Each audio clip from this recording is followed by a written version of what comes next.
A questão que envolve a desoneração da folha de pagamentos chegou a um consenso, a um acordo, mas o governo ainda costura um acordo com os estados para renegociar as dívidas dos entes federativos com a União. E para entender quais os impactos dessa medida, nós conversamos agora com o Cláudio Fristach, que é presidente da Interb Consultoria, economista e especialista em infraestrutura, a quem agradeço muito a participação. Cláudio, bem-vindo, bom dia.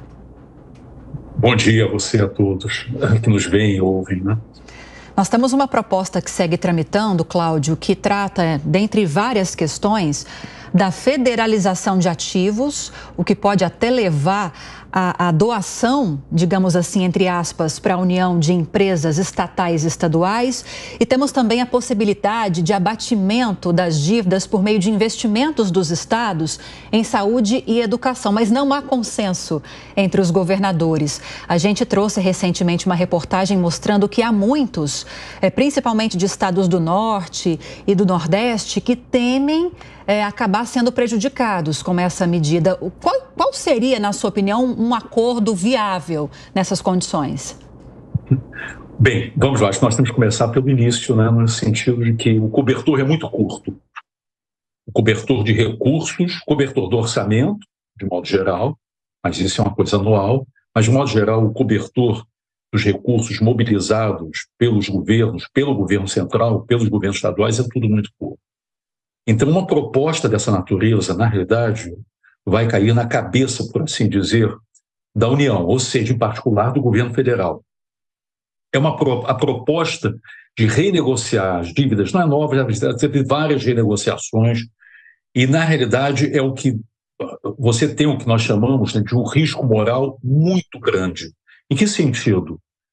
Os estados se endividam, eles não ajustam suas contas, há um um elevado grau de indisciplina fiscal, e, ao fim e ao cabo, esse problema acaba em cima do governo federal. O governo federal, ou seja, todos nós que contribuímos, todos nós que pagamos impostos, na verdade, a população como um todo, pagando ou não pagando imposto, ao fim e ao cabo, enfim, é nós que assumimos essas dívidas. Isso é uma coisa extremamente incorreta, extremamente injusta e do ponto de vista econômico, muito ineficiente também, porque você está incentivando a indisciplina fiscal, você está incentivando a desorganização nas contas públicas, inclusive no meu próprio estado, de onde eu estou falando nesse momento, que é o Rio de Janeiro, né?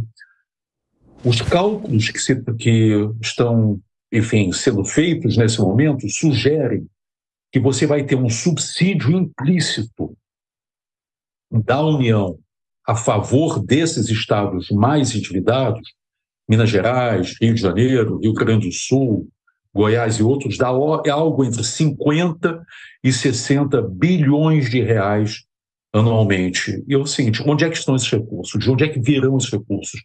Ao fim e ao cabo, eles virão dos estados que se comprometeram e estão efetivamente pagando suas. Então, esse é um pouquinho do problema. É um problema federativo, sim.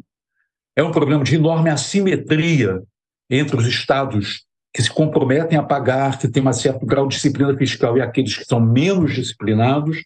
E, ao fim e ao cabo, é um enorme desincentivo a você colocar suas contas públicas em ordem. Eu entendo que há muita pressão do Senado, pressão do Congresso, de modo geral, mas essa proposta, ou propostas, porque na verdade existe mais que uma proposta, elas deveriam, em nome do interesse público, ser arquivadas e os estados realmente fazerem o seu dever de casa, que infelizmente muitos não têm feito, né? E você avalia que esse é um estímulo para eles continuarem não fazendo, Cláudio? Porque, no final das contas, ninguém vai deixar um estado quebrar, né? Os governadores, me parece, contam muito com isso, né? Uma hora alguém vai ter de segurar essa bronca. E não são eles, é a União, né? Não vão deixar o Rio de Janeiro quebrar, ou Pernambuco, ou São Paulo. Qual é o drama e qual é o paradoxo? Exatamente isso. É que os estados se endividam, se comprometem a fazer uma série de coisas, não fazem essa série de coisas, iniciativas, ajustes, etc. E depois, quando a coisa, como o pessoal fala popularmente, dá ruim, vão à justiça, conseguem uma liminar, conseguem alguma coisa e, de novo, adiam o que tem que fazer. Isso é muito ruim, isso é um incentivo perverso, tanto para os estados, esse é de um lado, um incentivo perverso para os estados que estão endividados, e em segundo lugar, é um péssimo sinal para os demais entes federativos, que no fundo, o que você está sinalizando? Olha, mesmo que suas contas sejam desorganizadas, ao fim e ao cabo vai se dar um jeito. E esse jeito, em um dia, quem paga, ao fim e ao cabo, somos todos nós. É a população, e particularmente é a população mais pobre. É aqueles que demandam os serviços que não sendo prestados por um problema de desorganização das contas públicas, né? Uma conta muito rápida, vocês terem uma ideia da ordem de magnitude que nós estamos falando. O que é isso? No estado de Minas Gerais, por exemplo, uma notícia recente sugere que essa conta fizemos a partir de uma notícia que parece uma notícia completamente crível. A primeira prestação do estado de Minas Gerais era de 300 milhões numa dívida de 165 bilhões. Isso é como se fosse você tomar um empréstimo, você ter um empréstimo de 165 mil reais e você ter uma prestação de 300 reais. Todos querem, né? Eu imagino. Amanda? Oi, Cláudio, bom dia, sempre bom falar com o senhor. Cláudio, eu até vou fazer um pouquinho o papel do outro lado, porque eu tive recentemente, semana passada, conversando com o governador de um desses estados beneficiados justamente sobre esse assunto. Eu perguntava, coloquei todas as questões que o senhor colocou aqui, ele me disse o seguinte, olha, com a dívida, com esse indexador, né, IPCA mais 4, a nossa dívida cresce muito mais do que a receita, em ritmo muito mais veloz, então com o tempo o que acontece é que essa dívida assume proporcionalmente a nossa receita, um montante muito maior, vai comprimindo todas as outras despesas, gastos, investimentos que a gente tem para fazer e por isso a gente precisa rever esse indexador porque está ficando muito ruim pelos estados. Eu, no meu estado, ainda estou pagando dívidas referentes a obras do final da década de 80, início da década de 90. Então isso nunca vai acabar, vira uma bola de neve. Que resposta o senhor dá também a essa pretensão que parece fazer sentido? Claro, veja bem, um governador individualmente, ele vai sempre dizer, na realidade, isso daí é resultado de um acúmulo de erros do passado. Então, por que eu tenho que pagar essa conta? Não? Esse é um argumento super razoável. O problema, me parece que não é esse. O problema é que sinalização você vai dar para o conjunto dos estados que tem feito o seu dever de casa. Se o governador pudesse assinar, digamos que o governador pudesse assinar um documento que fosse absolutamente, digamos assim, crível para o resto dos nossos dias, né? Dos dias dos nossos meus filhos, netos, bisnetos, etc. Que a partir de agora mesmo não vai ser IPCA mais 4, IPCA mais 2, mas nós pagaremos IPCA mais 2, não importa. Ou seja, se for uma promessa crível, isso seria uma coisa razoável. O problema é que não há promessa crível nesse jogo. Todas as promessas, entre aspas, críveis do passado se tornaram, basicamente, não críveis, porque elas foram deixadas de lado. Não é? Então, o problema é exatamente esse, é como você vai colocar num pedaço de papel, digamos assim, algo que seja crível para o resto dos nossos dias e dos dias do Estado. Quando o governador diz, olha, eu estou pagando uma obra que ainda é da década de 80, esse meu, fulano de tal, que era o governador de então, nunca deveria talvez ter feito essa obra se tornou elefante branco, ou não, enfim. Isso é verdade, isso tudo é verdade. O problema é diferente.